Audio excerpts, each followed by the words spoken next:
I think that is where the real appeal of Hizmet movement lies, that it embraces people of all faith, all ethnic background, all cultures, and rather than preaching about Islam, through their work, they show the beautiful side of Islam, the peaceful side of Islam.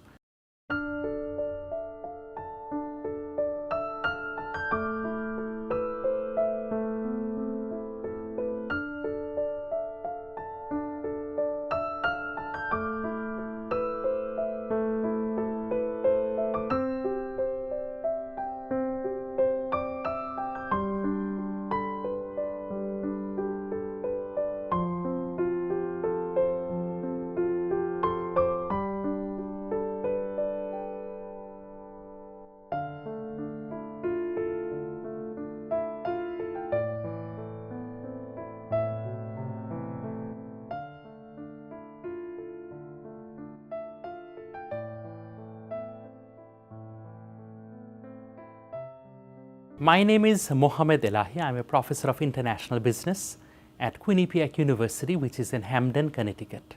I first came to know about this movement when I made a trip to Turkey back in 2006. I had a conference in Istanbul and Izmir. I went to those places and I met some people who were actually visiting one of my friends who is from Turkey, and my friend told me about this movement, told me about their activities, and I was really impressed. I've never seen any such movement in any other Muslim countries, and that is how I came to learn about Hizmet movement.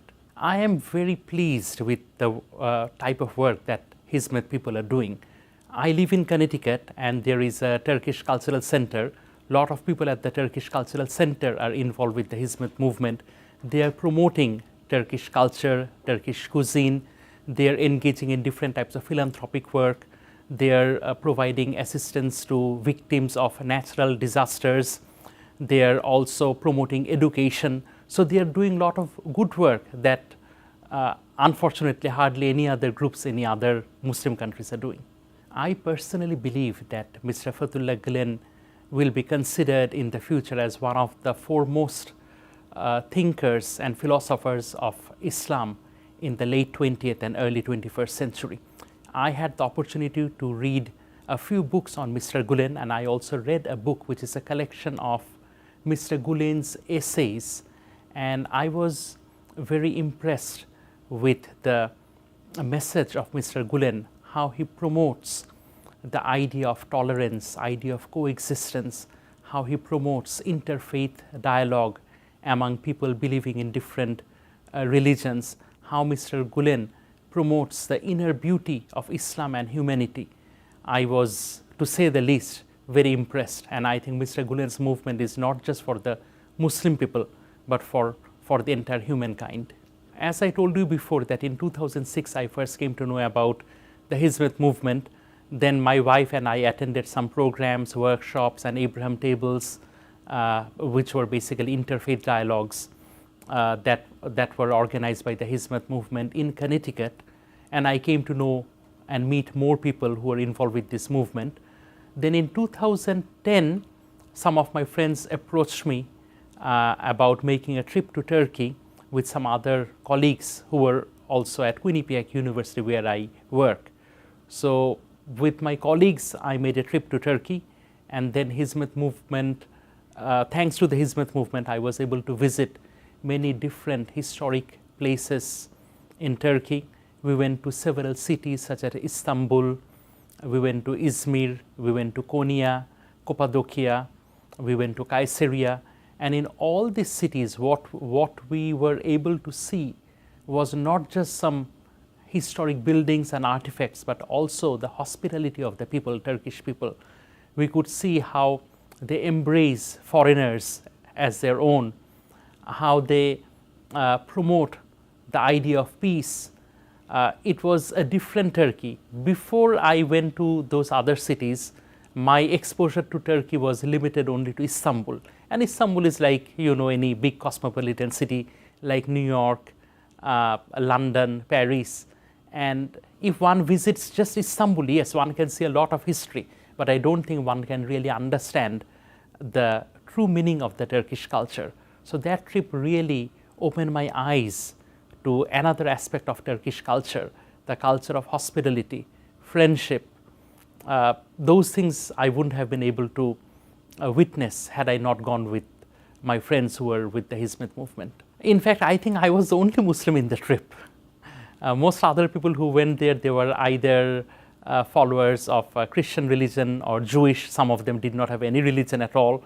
And I think their perception about Islam changed as a result of that trip to Turkey. First of all, most people, because of various political reasons, have a wrong perception about Islam. In the past few years, lot of terrorist activities carried out by different political groups in the name of Islam really tarnished the image of Islam. So most people view Islam as a somewhat backward, vengeful group of people. I think this trip allowed them, I mean the non-Muslim people who were with me in that trip, they were able to see the softer side of Islam. They were also able to see the rich cultural heritage of Islam. Unfortunately, many people do not know about the Islamic contribution to art, to architecture, to literature, and that trip opened their eyes. So I think that trip really showed the softer side, or soft power of Islam, if I can use that term, to non-Muslim people. What I really like about Hizmet people, they never talk about Islam in their program. Instead of talking, they demonstrate the true meanings of Islam through their work. So it is open to all people, to Muslims, to Christians, to Jewish people. In Connecticut, when I go to a program organized by people belonging to Hizmet movement, most of the visitors are not actually Muslim. They are non-Muslims, and they feel very comfortable there. Most people that I know, they do not want to hang out with other Muslims because somehow other Muslims would often try to preach them the message of Islam, or try to tell them how Islam is better than other religion, or maybe tell them something else about their own religion that they do not like. So in Hizmet movement, it's like a social movement. It shows how people from different religion, they can peacefully coexist, how we have more in common rather than more in contrast. So I think that is where the real appeal of Hizmet movement lies, that it embraces people of all faith, all ethnic background, all cultures, and rather than preaching about Islam, through their work, they show the beautiful side of Islam, the peaceful side of Islam. And that is why I think Hizmet movement will be a powerful force of change, an agent of change for the Muslims. It will change the perception of Muslims all over the world, and it will also make Muslims better Muslims. It will also allow Muslims to reconcile their religious belief with the challenges of modernity. There are different social and political movements in different Muslim countries. I think what really makes Hizmet stand apart from other movements, Hizmet doesn't work with any political agenda. Most other groups who are engaged in social or educational activities have either an overt or a covert political agenda. But Hizmet movement simply does it work. It does not promote any political agenda, nor does it engage any political propaganda. I think that is what makes Hizmet movement more appealing to others, more acceptable to others. Whenever we mix politics with social movement, that actually invites problem. We live in a world where only about 20% people are Muslims. So when 4 out of 5 people are non-Muslims, we have to find a way to reach out to them. Nowadays, when people are always changing their nationalities, they are immigrating to different countries, almost every single society is becoming more pluralistic, more diverse. So in this diverse, pluralistic world, we should not expect that we will be mixing only with the Muslims. For our own betterment, for our own benefit, we must socialize with people who do not necessarily believe in Muslim religion. We have to work with them, we have to live with them, we have to learn from each other, and it is therefore very important that we try to develop a greater understanding with people from other religious communities such as Christianity, Judaism, Hinduism, Buddhism, and it is not just greater understanding, also we must develop a greater appreciation of what they are doing. If we learn how to respect them, then they will also respect us. It definitely benefits Muslim people, because when Muslim people become more acceptable to others, then Muslim people would thrive in non-Muslim societies. If we look at some of the largest Muslim population and where they live, we'll find they live in non-Muslim countries. For example, after Indonesia, the largest Muslim population live in India, which is a non-Muslim country. In India, about 80% people are Hindu, only about 15% are Muslims. And in India, Muslim people are not necessarily treated well by their Hindu brethren.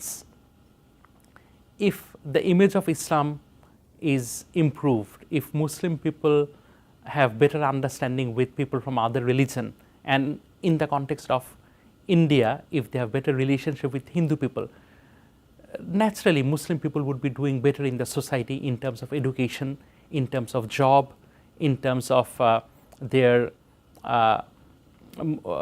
upper mobility in the society. If we look at Europe, a large number of Muslim population from former European colonies, former British colonies, French colonies, they are immigrating to England, to France.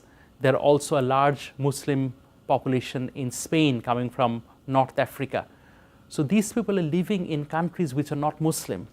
And unfortunately in Europe, Muslims do not have, people do not have a good impression about Muslim people. So if there is greater understanding between Christian and Muslims, Muslim people would have greater acceptability in Europe. Now people do not want to give Muslim people jobs. People do not want to rent their house to Muslim people. So Muslim people face some practical problems.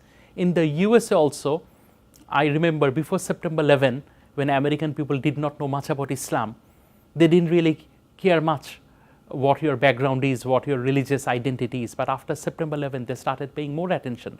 And many Muslims suffered discrimination.